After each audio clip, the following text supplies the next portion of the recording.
2025年3月、日本、大阪市内の総合病院で、一人の老人が静かに息を引き取った。担当医師が死亡を確認したのは、深夜0時17分のことだった。長年にわたり家族を支えてきた祖父が、ついにその目を閉じた瞬間だった。病室には、白い蛍光灯の明かりだけが残っていた。モニターの音が止まり、辺りはしんと静まり返った。その静寂の中で、一つの魂がこの世界から離れていった。家族は泣き崩れた。誰もが悲しみに沈み、言葉を失っていた。祖父の遺体は、翌日に自宅へ戻された。缶は淡い木目の白木造りで、祖父は生前に好んでいた紺色の着物を身にまとっていた。その事実を知っていたのは、葬儀を手配した大人たちだけだった。幼い子供には、何も告げていなかった。まだ3歳の娘には、死という概念すら説明していなかった。おじいちゃんは遠くへ行った。と、そう伝えるつもりでさえいなかった。しかし、死亡から48時間が経過したその夜、娘は突然こう言った。ママ、おじいちゃんがあのお部屋で寝ているよ。その一言が、全ての始まりだった。娘が語った内容は、大人たちが口にしていない事実と、一つ残らず一致していたのだ。なぜ、この子は知っていたのか、そして、あの夜、本当に何が起きていたのか、全ては、あの悲劇が始まるさらに前の出来事と、深く結びついていた。2025年の秋、大阪府の静かな住宅街に、一つの家族が暮らしていた。父の健二、母の直、そして3歳になったばかりの娘、光、3人は、ごく普通の日常を送っていた。健二の父、つまり光の祖父である義雄は、72歳、長年、大阪の下町で小さな金物屋を営んできた。寡黙だが心の温かい人物だった。孫の光を、それはもう深く可愛がっていた。週末になれば必ず家を訪ね、光と手をつないで近所の公園を歩いた。光も、祖父のことが大好きだった。じいじ、じいじ、と呼びながら、いつも小さな手を伸ばして駆け寄っていた。しかし、その穏やかな日々は、突然終わりを告げた。2025年11月のある朝、義雄は自宅で倒れているところを発見された。脳出血だった。救急車が呼ばれ、そのまま病院へと搬送された。手術は行われたが、意識は戻らなかった。健二と直は病院に駆けつけた。しかし、光は幼すぎるという判断から、その場には連れて行かなかった。義雄が息を引き取ったのは、搬送から2日後のことだった。家族は深い悲しみの中にいた。葬儀の準備が静かに進められた。光にはまだ、祖父が亡くなったという事実を、どう伝えるべきか、誰も言葉を見つけられずにいた。祖父の死について、光に話した者は、誰一人いなかった。それなのに、死亡から48時間が経過したその夜、光は突然、高校にした。ママ、おじいちゃんがあのお部屋で寝ているよ。その言葉を聞いた瞬間、直の全身から血の気が引いた。次のパートでは、光が語り始めた。あまりにも詳細すぎる。目撃の内容に迫る。光の言葉は、静まり返った部屋に、低く沈んでいった。おじいちゃんが、あのお部屋で寝ているよ。直は、声が出なかった。夫の高谷も、その場で動けなかった。祖父が亡くなったことを、光に伝えた者はいない。病院での出来事も、葬儀の準備が進んでいることも、3歳の子供には、何も話していなかった。それなのに、光は言った。寝ているよ。と、直は震える声で、光に問いかけた。おじいちゃんは、どんな服を着ていた？光はしばらく考えてから、こう答えた。白くて、長いやつ。ふわふわしてた。直の息が、止まった。祖父が納棺される際に着せられた京片びらは、白い布製のものだった。光が見たはずのない、その服と、全く同じ色と質感だった。さらに直が、どこに寝ていた？と聞くと、光は和室の方向を指さした。あっちの、長い箱の中、長い箱、缶だった。まだ自宅に安置されていた祖父の缶は、白木で作られていた。光が、白いの、と表現したのは、服だけではなかった。缶の色も、正確だった。医療の観点から言えば、3歳の子供が死と葬儀の概念を理解し、正確に描写することは、ほぼありえない。光が使った言葉は、誰かから教わったものではなかった。高谷は、その夜から記録をつけ始めた。光が話したこと、時刻、場所、言葉の細部、すべてを紙に書き残した。なぜなら、光はその翌朝も、また語り始めたからだ。おじいちゃんがね、光の中を歩いていたよ。長いトンネルみたいなところ。次のパートでは、光が見た、トンネルと光の証言に迫る。高谷は、その夜から記録をつけ始めた。光が話したこと、時刻、場所、言葉の細部、すべてを紙に書き残した。なぜなら、光はその翌朝も、また語り始めたからだ。おじいちゃんがね、光の中を歩いていたよ。長いトンネルみたいなところ、高谷の手が止まった。妻の直も、その言葉を聞いて息を飲んだ。3歳の子供が、トンネル、という言葉を使った。ただそれだけではない。光はその先を、続けて話したのだ。トンネルの向こうに、白くて綺麗な光があってね。おじいちゃん、そっちに向かって歩いていたよ。でも途中で振り返って、光のことを見てくれたの。高谷は、剣を持つ手が震えた。笑っていたよ。ニコって、笑っていた。光は、まるでそれが昨日の出来事であるかのように、あっさりと話した。恐怖の色は、どこにもなかった。むしろ、温かさに満ちた声だった。近年、世界各地で報告されている臨死体験の証言の中に、トンネルと光、という描写は繰り返し登場する。しかし、それらの多くは、一度死に近づいた大人が語るものだ。光は、死にかけてもいない。病気でも、事故でも、なかった。それでも、彼女の言葉は、そうした証言と驚くほど一致していた。高谷は記録を見返しながら、ある事実に気がついた。光が、おじいちゃんを見た、と言った時刻は、毎回、夜明け直前だった。午前4時から5時の間、眠りが最も浅くなる。あの時間帯に、そして翌日も、また次の日も、光は語り続けた。それはもはや、偶然とは呼べなかった。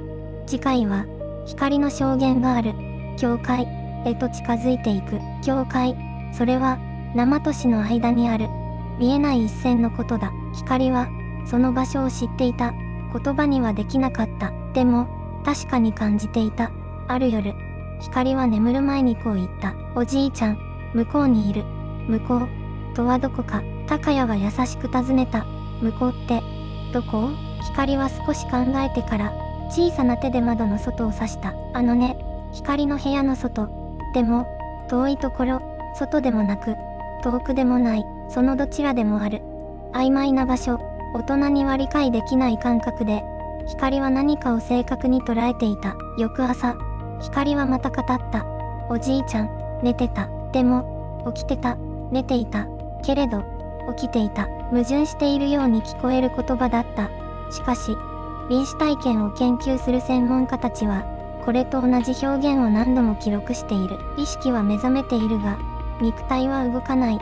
まさに、教会にあるものの状態を指す言葉として、光の言葉は、そこへ向かっていた。おじいちゃん、帰るかどうか、考えてた。高谷の手が止まった。3歳の子供が、なぜ、そんな言葉を知っているのか。帰る、という選択があることを、誰が教えたというのか。光は続けた。でもね、もう帰れないって。おじいちゃんは飼ってた。その一言が、部屋の空気を変えた。祖父が亡くなった事実を、光は知っていた。だが、それ以上の何かを、光は見ていた。教会に立ち、戻ることを諦めた祖父の、最後の意識を。次回、光の証言はある。前景、へと広がっていく。あの夜、祖父が見たものとは何か。祖父が見た。前景、それは、一つの命がたどってきた。長い長い道のりだった。光は静かに目を細めた。おじいちゃん、昔のこと、見てた。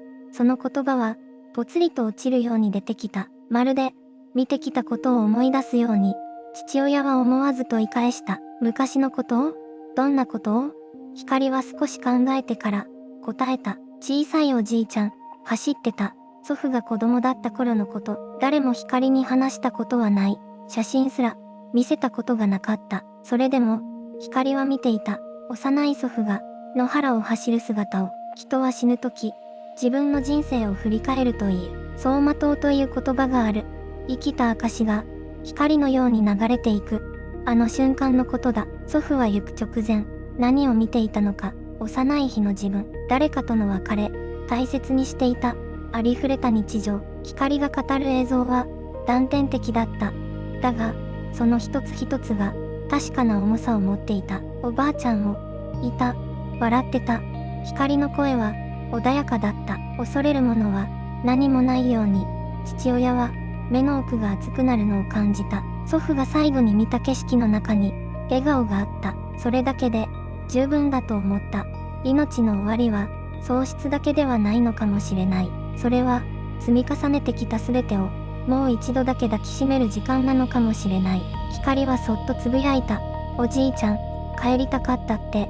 その言葉の続きを誰も問えなかった。次回、光は帰還について語り始める。祖父が最後に選んだこととは何だったのか。祖父が帰ってきた。それは誰も予想していなかった瞬間だった。IMG、病院の廊下、深夜の蛍光灯が静かに輝く場面。心拍モニターが突然鳴り響いた。医師たちが部屋へ駆け込む。看護師の声が廊下に響く。脈が戻っています。その言葉を聞いた瞬間、母親の手が震えた。信じられなかった。いや、信じたくなかったのかもしれない。なぜなら、それほど深く諦めていたから。祖父の心臓は48時間以上止まりかけていた。医療チームはすでに家族へ覚悟を流していた。回復の可能性はほぼゼロに近いと、それが突然覆された。担当医は記録を見返し、首を傾けた。医学的に説明がつかない。その言葉が室内に静かに落ちた。光はその夜から様子が変わっていた。あの言葉を口にしてから何かが満たされたように穏やかだった。おじいちゃん、帰りたかったって。その言葉が今になって意味を持ち始めていた。祖父は戻ることを選んだのだろうか、それとも誰かに引き戻されたのだろうか。医師たちは検査を重ねた。脳への損傷も最小限だった。説明のつかない回復が記録された。看護師の一人が静かに言った。長く働いてきたけれど、こんなことは初めてです。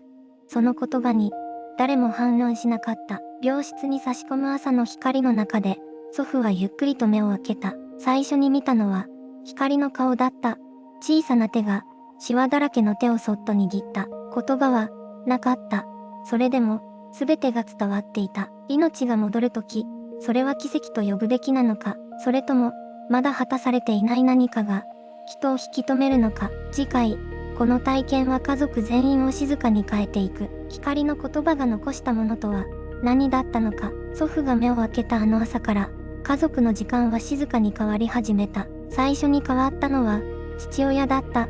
それまで仕事を優先し、家族との食事を後回しにしていた彼が、毎朝光と一緒にテーブルを囲むようになった。スマートフォンを置いて、娘の言葉に耳を傾けるようになった。小さな変化だった。しかし、確かな変化だった。母親もまた、何かが変わった。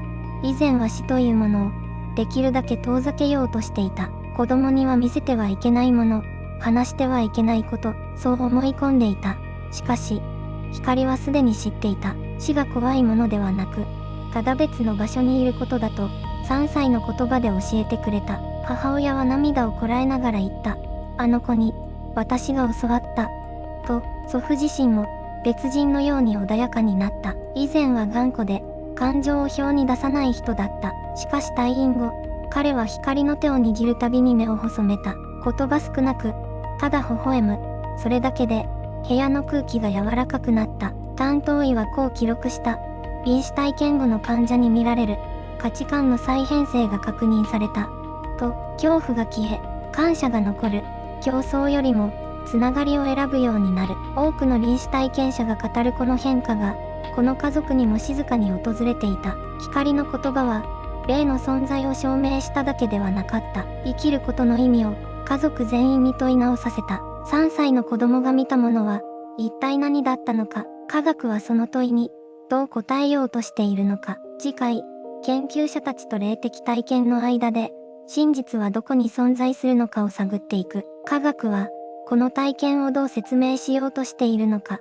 光の言葉を聞いた研究者たちは、まず、幼児の想像力、という観点から分析を始めた。3歳の子供は、現実と空想の境界が曖昧だ。そう言われることが多い。しかし今回の事例は、その説明では追い切れなかった。光が語った祖父の服装、缶の色、部屋の中での位置、そのどれもが、子供が知り得ない情報だった。両親は意図的に、祖父の死の詳細を光に隠していた。テレビも見ていない。他の大人の会話も、光の前では慎重に避けていた。それでも、光の言葉は正確だった。大阪府内の複数の医療関係者と心理師がこの記録を確認したとき、誰もが同じ反応を示した。説明がつかない。と、科学の世界では、こうした体験を、臨死的知覚現象、と呼ぶ研究者もいる。脳が強いストレス下に置かれたとき、通常では受け取れない情報を処理するという仮説だ。だが、光にストレスはなかった。ただ無邪気に、おじいちゃんが寝ている、と言っただけだった。一方、冷静の観点からこの体験を見る人々は、全く異なる解釈をする。子供は魂に近い存在だ。と、まだ社会のフィルターに染まっていない子供の目には、大人には見えないものが映ることがある。と語る。どちらが正しいのか、今の科学には、断言する力がない。そして、その、断言できない領域の中に、光の体験は静かに存在している。大切なのは、証明することではないのかもしれない。その言葉が家族にもたらしたもの、そのぬくもりの意味。次のパートでは、祖父が光を通じて残したかもしれない、最後のメッセージに迫っていく。祖父が光に伝えたかったこと、それは、おそらく難しい言葉ではなかった。心配しなくていい。ちゃんと、見ている。たった3歳の子供が語った言葉は、家族の悲しみを静かに包んだ。科学が証明できないからこそ、その言葉は純粋なまま残った。光は今も、あの日のことを覚えていない。それでも、あの言葉は家族の記憶に深く刻まれている。大切な人を失った時、人は何かにすがりたくなる。その、何か、が、小さな子供の口から届くことがある。信じるか、信じないかではない。その言葉が、誰かの心を救ったという事実がある。あなたの周りにも、説明できないぬくもりを感じた瞬間はないだろうか。それは、もしかしたら、大切な人からの最後の贈り物かもしれない。